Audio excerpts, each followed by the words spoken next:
예수 그리스도의 평안과 그 하나님의 은혜가 여러분 가정과 직장에 넘치기를 간절히 축원합니다.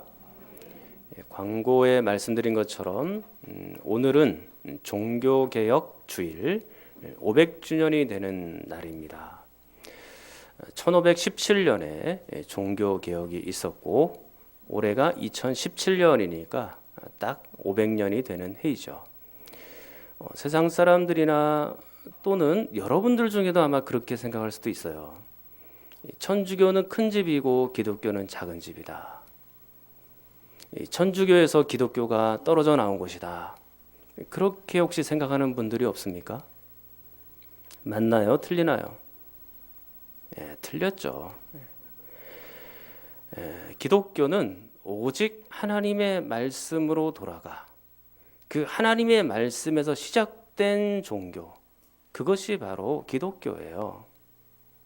그리고 성경 말씀, 진리의 말씀, 그리고 하나님의 말씀에서 시작된 것이 바로 기독교다. 그렇게 말씀드릴 수 있습니다. 지금부터 2000년 전에 교회가 세워졌죠. 예수님이 직접 세우셨어요. 자, 예수님께서 교회를 세우신 이후에 교회가 잘 통치되고 다스려지도록 성경을 주신 겁니다. 하나님의 말씀을 주셨죠. 이 성경 말씀대로 교회가 한 300년, 400년 정도는 그대로 잘 통치가 됐어요. 그런데 한 300~400년 정도 지나는 시점에서 교회는 급속하게 타락합니다. 그 타락하는 과정 속에서 나온 것이 무엇이냐면 로만 카톨릭, 천주교인 것입니다. 그래서 이 천주교에서요, 이 구원을 돈 주고 팔고 사고 했어요. 사람이 헌금을 교회에다 많이 내면 그것을 너는 이제 죄가 없어졌어, 넌 천국 갈 백성이야 하고 그렇게 얘기를 하고 선포를 한 거죠. 구원을 돈 주고 거래한 겁니다. 심지어는 성직도 매매했죠. 신부, 교황도 돈만 주면 사는 겁니다. 뿐만 아니라 이 대중들에게는 성경을 못 읽게 했어요. 이 예배 시간에는 이 라틴어로 이 미사를 다 드리고 그렇게 했죠. 그러니까 성도들은 그냥 대중들은 앉아 있는 거예요. 이렇게 그냥 꽃다운 보리자루처럼. 성경을 읽으면 그들의 모든 행동과 악한 것들이 다 드러나기 때문에 성경을 익힐 수가 없었던 것이죠. 자, 이런 것들이 무려 1000년 정도 이어져 왔던 겁니다. 그러다가 1517년 여러분들이 너무나 잘 아시는 마틴 루터에 의하여 종교개혁이 시작이 되죠. 시발점이죠. 그래서 이 루터는 독일에 가면 비텐베르그 성당이라는 데가 있답니다. 저도 못 가봤는데요. 열심히 그냥 읽기만 했습니다. 근데 거기에 성당 앞에다가 95개조 반박문을 붙인 겁니다. 천주교는 이렇게 해서 하나님과 멀어졌고 그리고 하나님의 말씀과 멀어졌기 때문에 천주교의 교리는 이렇게 잘못된 겁니다 라고 95개조로 쫙 붙여놓은 거예요. 일종의 대자보죠. 근데 지나가는 사람들이 그 대자보를 읽고 많이 공감을 한 겁니다. 진짜 천주교가 하나님 말씀에서 이렇게 멀어져 있었구나 라는 걸 알게 된 거죠. 그리고 많이 공감이 된 나머지 독일뿐만 아니라 이웃에 있는 나라에도 막 전파가 되고 유럽 전체가 이 종교개혁 운동에 깊이 들어갔던 것입니다. 그 대자보를 붙인 날이 1517년 10월 31일이에요. 10월달 맨 마지막 날이죠. 그래서 우리는 이 종교개혁주의를 10월달 맨 마지막 주일에 이렇게 지금 지키고 있는 겁니다. 그러므로 이 기독교는요, 천주교를 형님으로 모시는 종교가 아니에요. 기독교가 천주교에서 파생된 게 아니고 우린 어디에서요? 성경에서 시작됐다는 겁니다. 하나님의 말씀, 이 진리에서 시작이 된 것이 기독교이죠. 여러분, 종교개혁의 가장 핵심적인 가치가 있는데 5 솔라라고 얘기합니다. 5개의 솔라죠. 이 솔라라는 말은 라틴어로 홀로 또는 오직, 그런 뜻이 있습니다. 그러니까 5개 오직이라는 얘기예요. 여러 가지 오직이 있는데 있는데 그 중에 가장 중심적인 오직이 뭐냐면 솔라 스크립투라, 그러니까 오직 성경이에요. 오직 성경. 그 기치를 가지고 이 종교개혁이 활활 불타올랐던 것입니다. 그러므로 교회는 오직 성경으로 돌아가서 이 성경을 통하여 날마다 개혁되어야 되는 거예요. 성경에 비추어서 교회가 잘못된 점이 발견되잖아요. 그러면 성경에 의하여 우리를 개혁시켜야 되는 거예요. 그러니까 전통 중에 좋지 않은 전통들이 있으면 바꿔야 되는 겁니다. 우리가 불편해도 하나님의 말씀에 따라서 바꿔야 되는 거예요. 그리고 우리 교회의 목회 방향, 그리고 우리 교회가 추구하는 방향, 목회 철학을 한 단어로 얘기하면 뭐라 그랬습니까? 뭔가요? 성경이죠. 하나님의 말씀이죠. 우리 교회가 추구하고 있는 방향이 하나님의 말씀, 성경이에요. 그렇다면 우리가 종교개혁의 후예들인데 이 하나님의 말씀대로 이 교회와 그리고 우리 성도 한 명 한 명 각자 역시 성숙한 방향으로 나아가야 되는 겁니다. 개혁되어야 된다는 얘기죠. 점점 좋아져야 된다는 얘기입니다. 10년 전보다 지금이 훨씬 나아야 돼요. 10년 전이나 지금이나 똑같으면 안 돼요. 그때보다는 훨씬 더 성숙한 모습으로 그렇게 신앙생활을 해야 되는 것이 바르다라는 것입니다. 그런 의미에서 오늘 다시 마가복음으로 돌아가서 이 마가복음을 여러분들과 함께 또 강의하려고 합니다. 왜냐하면 종교개혁의 취지가 하나님의 말씀 아닙니까? 하나님의 말씀으로 다시 돌아가서 이 말씀을 강해하는 것이 종교개혁의 취지에도 맞는 거죠.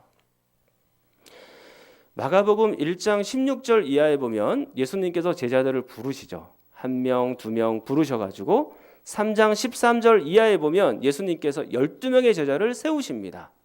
그리고 오늘 본문에 보니까 예수님이 그 12제자를 어떻게 해요? 파송하고 있죠. 자, 7절을 한번 보십시오. 12제자를 부르사 둘씩 보내시며, 그러니까 제자들을 부르시고 세우시고 파송하고 있습니다. 그러니까 제자들을 부르신 이유가 뭡니까? 그 목적이 뭡니까? 마가복음 3장 14절로 15절에 나타나 있죠. 뭐였나요? 첫 번째는 예수님과 함께 있도록 하심. 두 번째로는요, 보내사 전도하게 하기 위하여. 또 세 번째로는요, 귀신을 쫓아내도록 하기 위하여. 그렇게 되어 있죠. 이러한 사역의 목적을 가지고 제자들을 부르시고 세우시고 지금은 보내셔서 세상으로 파송하고 있는 그런 장면이죠. 그런데 제자들을 그러면 파송하기 전에, 제자들을 세상으로 보내기 전에는 뭘 했나요? 제자들은 뭘 하고 있었나요? 훈련받고 있었죠. 그러니까 예수님으로부터 교육받고 예수님으로부터 훈련받는 그런 준비 기간이었다. 파송을 준비하는 기간이었다라고 볼 수 있는 것이죠. 예수님은 그들에게 완벽한 모범을 보여주셨어요. 그러나 제자들은 완벽하게 다 배웠나요? 비록 완벽하게 다 배우진 않았지만 그래도 예수님으로부터 어느 정도 배워서 익혀서 밖으로 지금 파송되고 있다라는 거죠. 사랑하는 여러분, 저도 그렇고 여러분들도 그렇고 완벽하기 때문에 하나님의 일들을 감당하는 건 아닙니다. 우리가 부족하고 연약한 부분이 너무 많죠. 그렇지만 하나님께서 우리에게 주의 일들을 맡겨주셔서 그 일들을 감당하게 하신 거잖아요. 그러면 하나님을 의지하면서 겸손하게 그 일들을 감당해야 되는 거예요. 우리 힘으로는 못합니다. 주의점이 있어요. 주의점. 뭐가 주의점일까요? 어차피 나는 버린 몸이니까 내 마음대로 해야지. 실수를 막 해도 괜찮다. 나는 연약하니까. 그렇게 생각하면서 사역하면 안 된다라는 것입니다. 우리의 실수를 줄여나가는 방향으로 가야 되는 거예요. 그리고 우리의 연약함을 보완하는 방향으로 가야 되는 것이 맞는 거죠. 말 그대로 날마다 말씀에 비추어 개혁되어져야 되고 성숙한 방향으로 가야 하는 것입니다. 자, 이제 7절로 다시 돌아오겠습니다. 7절에 보면 12제자를 부르사 둘씩 보내시며 그렇게 되어 있죠. 자, 제자들을 파송하는데 왜 하필이면 둘씩 보냅니까? 그냥 한 명씩 12명을 쫙 따로따로 보내면 되는 거 아니에요? 왜 그랬을까요? 이것은 아마도 구약적인 배경을 가지고 있는 것 같아요. 민수기 35장 30절에 보면 이렇게 되어 있습니다. 사람을 죽인 모든 자, 곧 살인한 자는 증인들의 말을 따라서 죽일 것이나 한 증인의 증거만 따라서 죽이지 말 것이요. 그랬습니다. 오늘날 우리나라는 1997년 이후로 사형이 더 이상 집행이 되지 않습니다. 그러나 성경에는 사형 제도가 있죠. 사람을 고의로 죽였을 때는 그 사람을 사형시키는 제도가 있습니다. 만약에 실수로 사람을 죽이면 어떻게 할까요? 참고로 도피성으로 보내어서 그가 도피성에서 평생 살도록 그렇게 되어 있죠. 자, 그런데 만약에 고의로 사람을 죽인 사람이 재판을 받는 데 있어서 한 명의 증인으로는 부족하다는 거예요. 한 명의 증인으로는 그 사람을 재판 과정에서 처형하거나 사형할 수가 없다는 것입니다.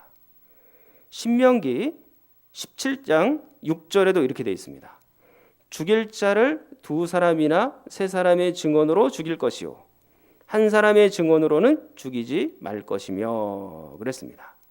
그러니까 재판을 할 때 한 사람의 증인만 세우면 신뢰도가 떨어지는 거예요.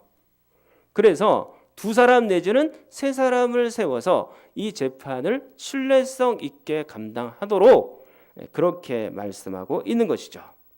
그러므로 지금 둘씩 보내시는 이유는 뭡니까? 제자들에게 이 복음의 신뢰성을 더 깊이 심어주고 그리고 많은 사람들에게 이 복음을 전할 때 이 복음은 신뢰할 만한 것입니다 라는 것을 보여주기 위하여 둘씩 보내는 거죠.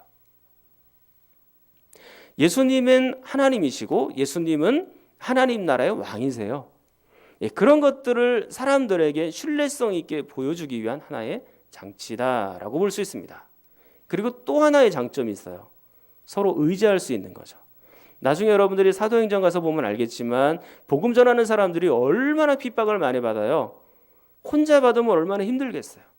그러나 같이 견디면서 의지하면서 신앙의 교제를 나누면서 그렇게 견딜 수 있도록 2사람씩 보낸 겁니다. 근데 또 12사람을 한꺼번에 보낸다든지 그러면 또 한쪽은 열심히 일하고 전도하고 그러긴 하는데 또 한쪽은 놀 수도 있으니까 둘씩 보내는 것이 또 실제적입니다. 한 명은 열심히 전도하고 한 명은 주변 상황을 정리해 주는 거예요. 애기 엄마 같은 경우는 애기도 좀 봐주고 그다음에 강아지 요즘 많이 끌고 다니잖아요. 그럼 강아지도 좀 이렇게 얼러주고 그리고 기도하는 마음으로 옆에서 복음 전하는 사람을 함께 돕는 거죠. 그렇게 두 명씩 예수님께서 지금 제자들을 보내고 계십니다. 그리고 나서 이 파송하는 제자들에게 예수님이 몇 가지 당부를 하세요. 사역자의 자세라고나 할까요? 그렇게 생각해 볼 수 있습니다. 이 첫 번째 자세가 8절 9절에 등장합니다. 자, 한번 8절 9절 두 절 말씀을 읽겠습니다. 시작.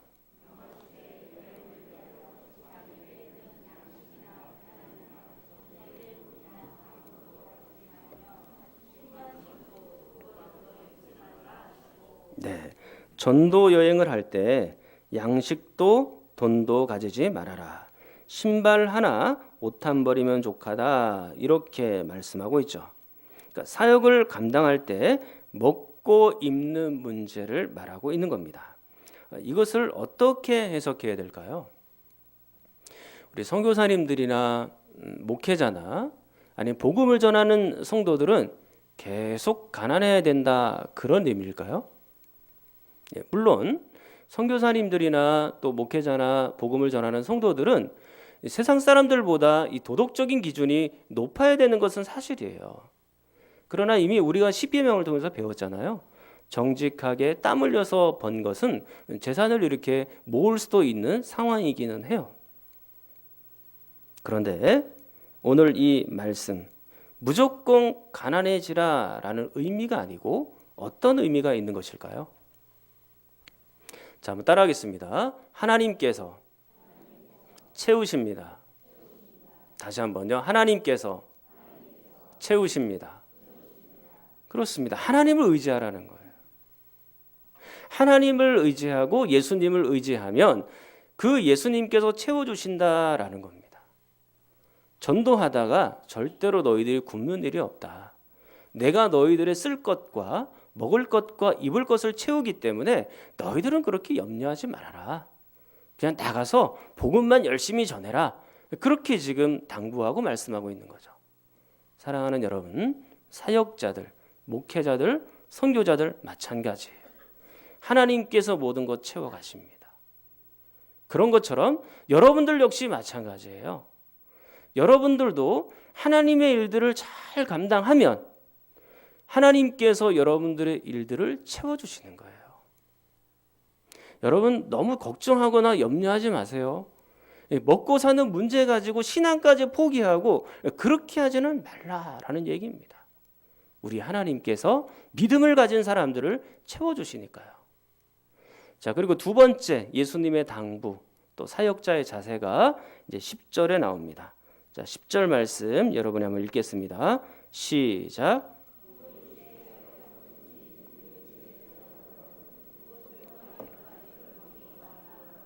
예, 첫 번째 당부에서는 먹고 입는 것이었는데 두 번째 당부는요 주거의 문제입니다. 그러니까 전도 여행을 하면서 머물 집이 필요하잖아요. 그럼 호의를 베푸는 사람들이 있을 것이다. 그런 호의를 베푸는 사람들 집에 들어가서 먹을 것과 입을 것들을 공개받고 그리고 그 집에서 머무는 것이 합당하다라고 지금 말씀하고 있는 것이죠. 그러니까 성경 당시에는요 외부 여행자들이 여행을 하면 이렇게 그 사람들에게 호의를 베풀어서 집에서 잘 수 있도록 그렇게 해준 적이 있습니다.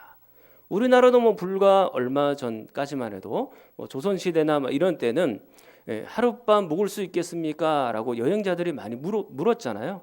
그래서 뭐 전설의 고향 외딴 집에 들어가서 자기도 하고 막 그렇게 하지 않습니까?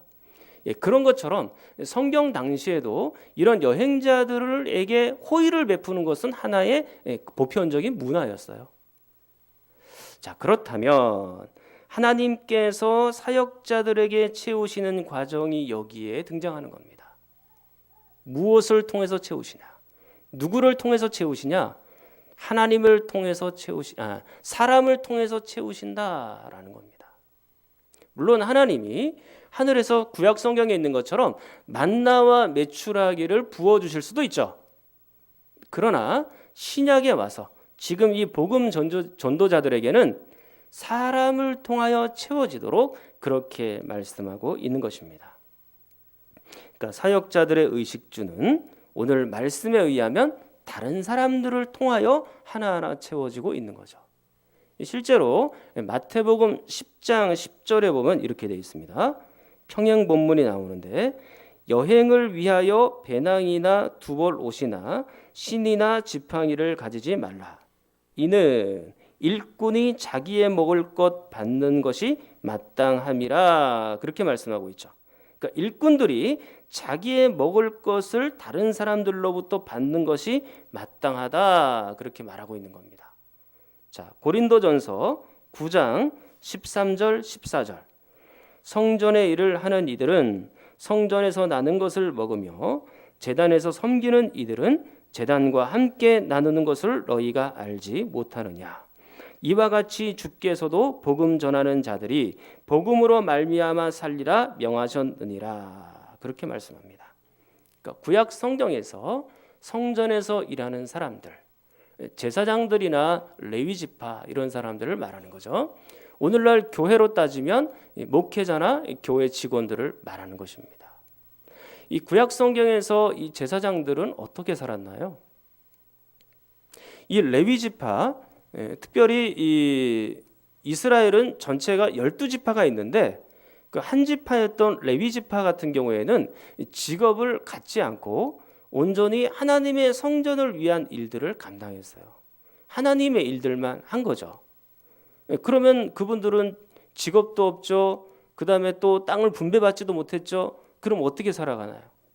나머지 11지파가 11조를 내어서 그리고 그 제사를 드리고 남은 그 고기들을 가지고 그렇게 레위 지파가 살 수 있게 되었다라는 점이죠. 그런 것처럼 신약에 와서도 이 복음을 전하는 일꾼들은 그렇게 다른 성도들을 통하여 공급을 받고 살아가도록 지금 이 사도 바울도 또 성경도 우리에게 말해놓고 있는 겁니다. 마찬가지로 오늘날 교회 사역자들 역시 똑같은 경우이죠. 이게 성경적이에요. 제가 이 부교육자 생활을 한 20년 정도 했는데요. 이 부교육자 생활을 하다 보면 이제 여러 교회를 이렇게 다니게 되잖아요. 다니게 되면서 어떤 교회에서는 많이 채워지는 교회가 있고요. 또 어떤 교회에서는 적게 채워지는 교회가 있습니다. 근데 제가 교육자 생활을 시작하면서 늘 마음에 새겼던 그 말씀이 있는데 빌립보서 4장 11절 12절 말씀이에요. 거기에 보면 사도 바울이 뭐라고 얘기하냐면 어떠한 형편에든지 나는 자족하기를 배웠습니다. 그렇게 되어 있고요. 그 다음에 나는 비천에 처할 줄도 알고 풍부에 처할 줄도 알아서 배부름과 배고픔과 풍부와 궁핍과 모든 형편에 처할 줄 알아서 나는 이 모든 일에 대하여 일체의 비결을 다 배운 사람입니다.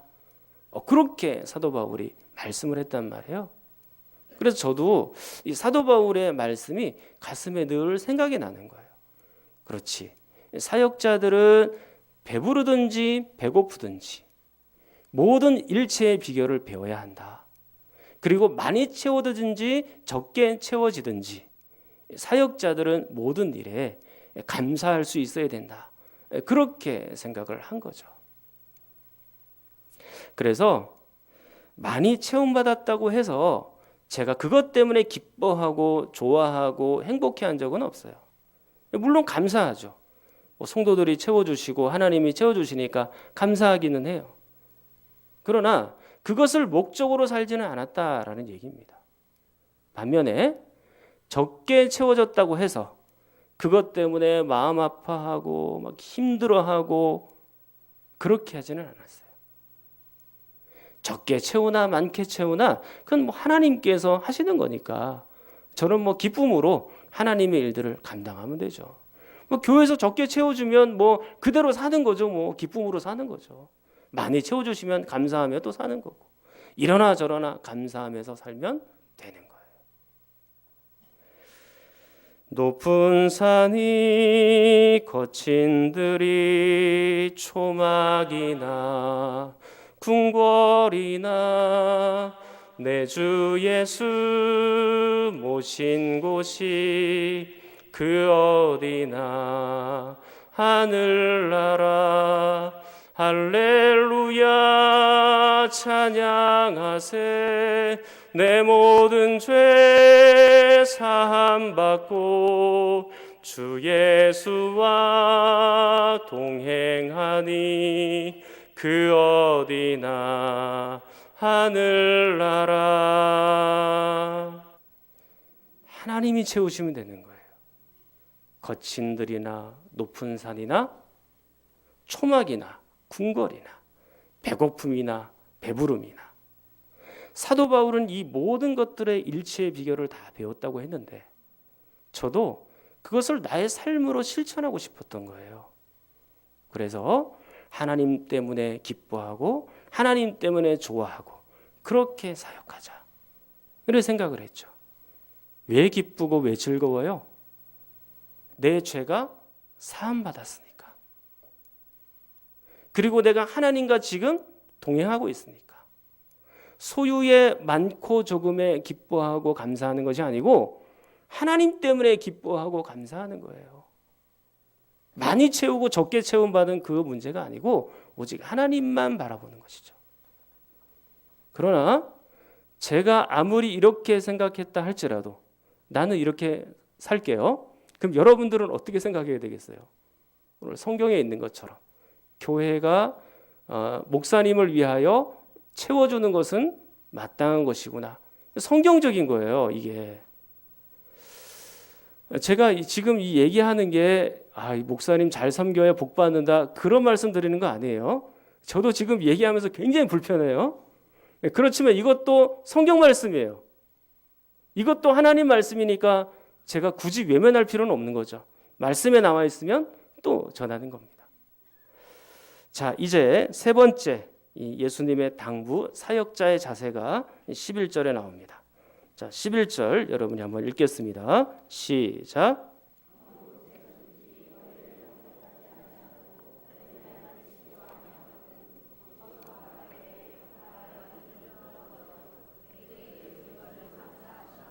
아멘. 자, 이 말씀은 하나님 나라의 복음을 거절할 때 어떻게 해야 하는가라는 점입니다. 어떻게 해야 될까요? 오늘 말씀에 의하니까 복음을 거절하면 발 아래 먼지를 떨어버리라고 지금 되어 있죠. 이건 역시 유대인의 관습이에요. 유대인들은 여행을 하잖아요. 특히 해외여행 그리고 이방 도시들을 여행하고 들어올 때 이스라엘로 들어올 때는 어떻게 해야 되냐면 자신의 먼지를 탈탈 털고 이스라엘로 들어옵니다. 왜 그러냐면 이 이방 나라들은 이 부정한 나라라고 생각을 했고요. 그리고 이 이스라엘 땅은 거룩한 땅이라고 생각을 한 거예요. 그래서 이 부정한 땅에서 거룩한 땅으로 옮겨질 때는 신발을 탈탈 털고 그렇게 들어오는 것이죠.